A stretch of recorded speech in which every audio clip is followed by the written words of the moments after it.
'Twas the night before Christmas, when all through the house not a creature was stirring, not even we don't say that word here. The stockings were hung by the chimney with care, in hopes that St. Nicholas soon would be there. The children were nestled all snug in their beds, while visions of sugar plums danced in their heads, and Ma in her kerchief and I in my cap had just settled down for a long winter's nap. When out on the lawn there arose such a clatter, I sprang from the bed to see what was the matter. Away to the window I flew like a flash, tore open the shutters and threw up the sash. The moon on the breast of the new fallen snow gave the luster of midday to objects below, when what to my wondering eyes should appear but a miniature sleigh and 8 tiny reindeer. With a little old driver so lively and quick, I knew in a moment it must be Saint Nick. More rapid than eagles, his coursers they came, and he whistled and shouted and called them by name.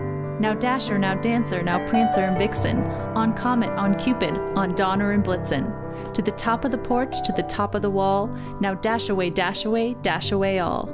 As dry leaves that before the wild hurricane fly, when they meet with an obstacle mount to the sky, so up to the housetop the coursers they flew, with the sleigh full of toys and St. Nicholas too.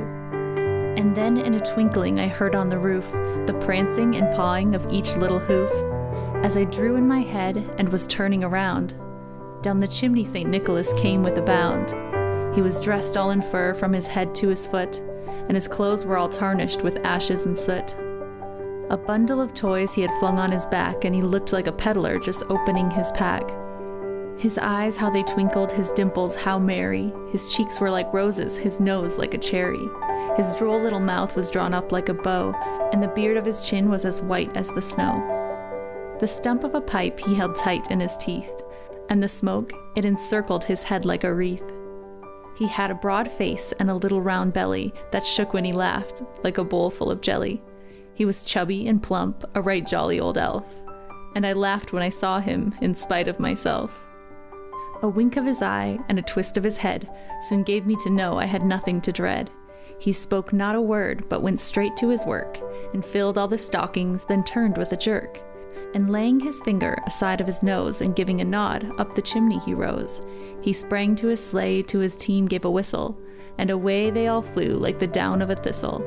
And I heard him exclaim ere he drove out of sight, "Merry Christmas to all, and to all a good night."